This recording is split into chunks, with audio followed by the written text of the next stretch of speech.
Have you ever sat back and thought, something just feels different now? Maybe it's your energy. Maybe it's how your body responds. Maybe it's the subtle feeling that things you once enjoyed don't feel quite the same anymore. If you're over 60 and quietly noticing changes in your sexual health, you're not alone. And more importantly, you're not doing anything wrong. But here's the thing: very few people, even doctors, talk openly about masturbation. Yes, that word it might feel awkward to bring it up, especially at this stage in life. But let's be honest, it doesn't just go away with age. The desire, the habit, the instinct, they're all still there. And for many men, it's a normal and even healthy part of life.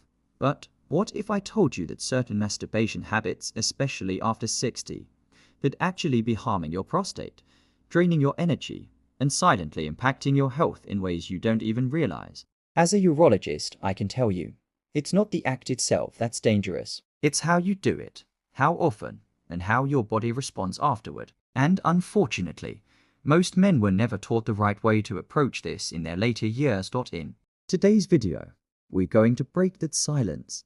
We'll uncover some of the most common and dangerous masturbation mistakes older men make. The ones that sneak up on you and leave you feeling tired, uncomfortable, or worse, silently damaging your body. But before we dive in, let's get one thing clear. This isn't about shame. This isn't about judgment. This is about understanding your body, how it changes with age, and how you can support it, not fight it. Because even if no one's talking about it, these mistakes are quietly happening in bedrooms and bathrooms around the world. And older men are paying the price in silence. Let's talk about the first mistake, and it might surprise you: rushing the process. You see, as men age, everything from blood flow to nerve sensitivity begins to change. What used to take 5 minutes might now take 15, and that's completely normal. But instead of adapting, many men get frustrated. They try to force the experience, rushing through it with aggressive motions, unrealistic expectations, or even stimulants that override the body's natural pace. Here's the problem: your tissues, especially in your prostate and pelvic floor, become more delicate with age. Rushing or forcing stimulation creates tension and microtrauma, especially if done without care, lubrication, or awareness. Over time, this can contribute to pelvic floor dysfunction, difficulty urinating, burning sensations, or lingering discomfort afterward. You might not even realize the connection at first, but that nagging ache or that weaker stream, it could be your body's way of saying, slow down, take your time, let arousal happen gradually. Breathe, be gentle. This isn't a sprint. It's a chance to reconnect with your body on your timeline.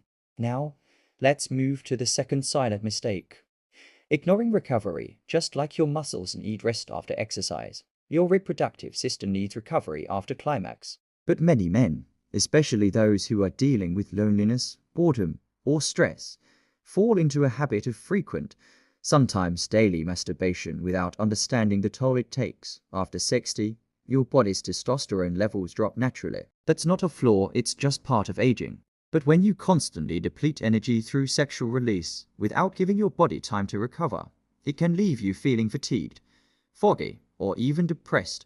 Some men report lower motivation, poorer sleep, and even loss of drive. Not realizing that over-masturbation may be contributing to these symptoms. It's not about quitting, it's about balance. About tuning into how your body feels after, not just during. If you're feeling more drained than satisfied, it's a signal worth paying attention to.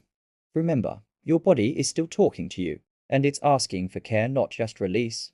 Let's talk about one more crucial mistake before we wrap this first part: ignoring the emotional layer. This one's often overlooked, but it's incredibly important. After 60, your connection to pleasure becomes more emotional than mechanical. And yet, many men still approach self-pleasure the way they did in their 20s, as a quick escape, not as a connection. If you are using masturbation to numb boredom, stress, or loneliness, instead of expressing something healthy and joyful, your nervous system starts to associate the experience with guilt or emptiness instead of relaxation and healing. That emotional weight builds. You might start feeling like something's wrong with you, but nothing is wrong. You just need to change your approach. Try shifting your mindset from release to relaxation. Make it part of a self-care routine. Put away the distractions. Don't rely on artificial content or screens. Let your own imagination or memory be enough. You will be amazed at how different your body responds when it feels safe, slow, and respected. Because that's really what this is about, respecting your body at this stage in life. Not pushing it, not rushing it, not draining it, but learning what it needs now and giving it exactly that. And trust me, when you start listening, your body starts healing. Now that we've looked at how rushing, lack of recovery, and emotional disconnect can silently work against your body, let's go deeper into what happens when these habits continue and, more importantly, what to do instead. Let's talk about something many men hesitate to admit: using excessive grip or pressure during masturbation. You see, as sensitivity gradually reduces with age, especially due to nerve wear or reduced circulation, many older men respond by gripping tighter, stroking harder, trying to replicate the same sensations they remember from younger years. But here's the truth: your body has changed, and the solution isn't to fight harder, it's to adjust smarter. Using too much pressure can cause more than temporary soreness. Over time, it can damage the sensory nerves, affect blood flow, and create desensitization, meaning it becomes even harder to achieve pleasure the next time. It can even lead to what we call death grip syndrome, where the body becomes so used to intense mechanical stimulation that natural intimacy starts feeling dull or unresponsive. And this isn't just physical. It affects confidence, relationships, and can lead to avoidance of touch altogether. So, what's the better approach? Start using a lighter touch. Bring in high-quality natural lubricant if needed. Focus more on relaxation than intensity. Think of it like enjoying a slow massage, not a sprint to the finish line. It might feel unfamiliar at first, but it opens up an entirely new, more connected kind of experience. One where your body feels safe, not strained. And that brings us to another crucial mistake: ignoring pelvic health. We don't often hear this in men's health conversations, but the pelvic floor muscles, the same ones that control urination, erections, and ejaculation, need care and strength just like any other muscle group. But here's the problem: decades of poor posture, prolonged sitting, and lack of movement slowly weaken those muscles. Now, combine that with improper masturbation posture like slouching, holding your breath, or clenching, and over time, the pelvic floor tightens in unhealthy ways. This can lead to chronic pelvic tension, pain in the lower abdomen, urinary issues, and even erectile dysfunction. The solution? Become aware of how you hold your body during arousal and release. Practice deep belly breathing while touching yourself, letting your stomach rise and fall instead of holding in tension. This helps relax your pelvic nerves and improve blood flow. And during the day, gently engage those lower muscles, the same ones you use to stop a stream of urine. Just a few mindful squeezes a day, known as male kegels, can do wonders for long-term control and function. It's subtle, but over weeks and months, this builds a stronger, more responsive foundation for your sexual health. It's not about performance, it's about comfort, confidence, and control. Now, let's shift gears slightly, because there's one more often ignored issue we need to bring into the light: emotional triggers.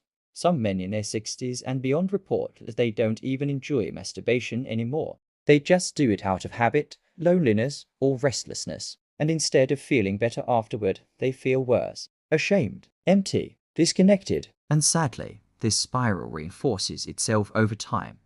But here's something important: your emotional environment directly affects how your body experiences pleasure and how your prostate responds.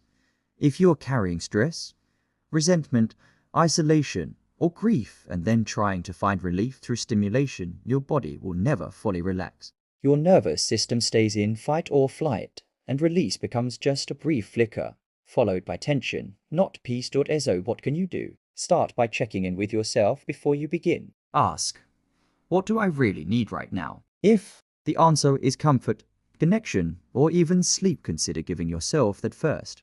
Then, if you still feel a natural desire to touch yourself, your body will come to the experience with softness, not strain.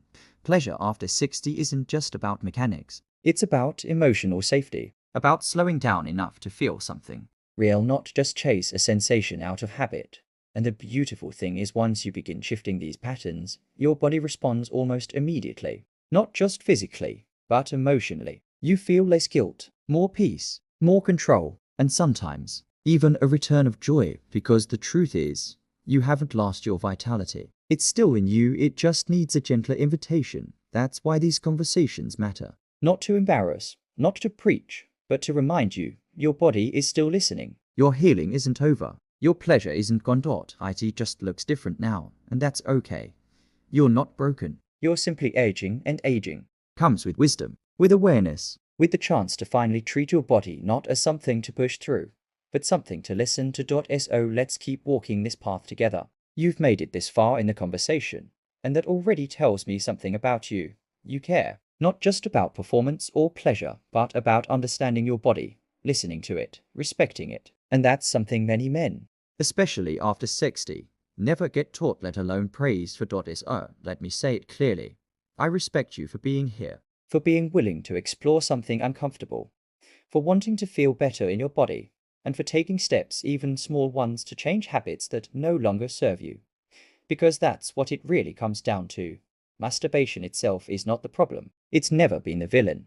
In fact, in many cases, when done mindfully, it can support prostate health, reduce stress, and improve sleep. The danger comes from repetition without reflection, from habits formed in younger years that no longer match the needs of your changing body, from using force when your body is asking for flow, from chasing a quick release when what your heart truly needs is comfort, intimacy, or rest. So where do you go from here? You go inward.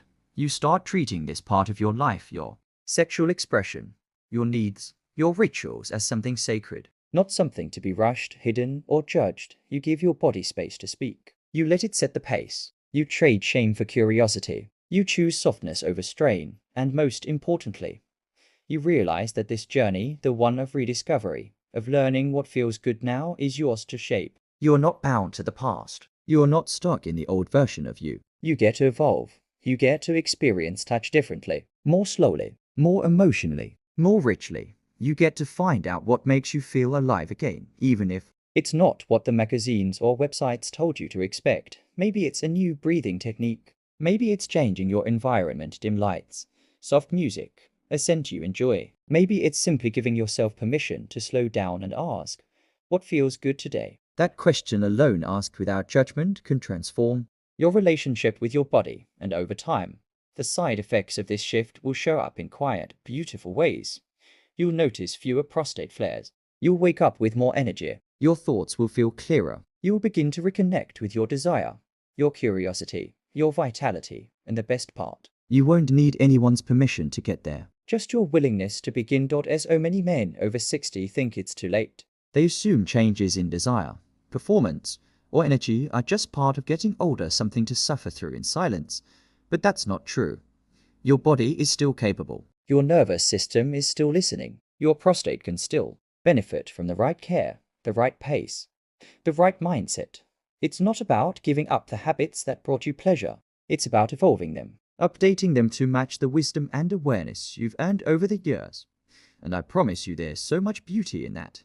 Now, before we end, I want to encourage you, if you felt any of this resonate with your own life, to share your experience in the comments. Maybe you've made some of these shifts already. Maybe you've discovered something that helped you reconnect with your body in a healthier, more peaceful way. Or maybe this is your first time really thinking about any of this, and that's okay too. You're not alone. Thousands of men your age are walking this same path, quietly wanting to feel good again, trying to understand what their bodies need now. Let's support each other. Let's start talking about these things without shame or silence. And if you found this video helpful, even just one part of it, give it a thumbs up. It tells the platform to share it with others who might be searching for this exact kind of guidance. And if you want more real conversations like this about prostate health, energy, emotional wellness, and more, go ahead and hit that subscribe button. I promise you, we're just getting started. Thank you for spending this time with me. Thank you for showing up for yourself today. You are not broken. You are not behind. You are becoming, and that is a beautiful thing. Here's to living your fullest, healthiest life with confidence, curiosity, and care at any age. You've got this.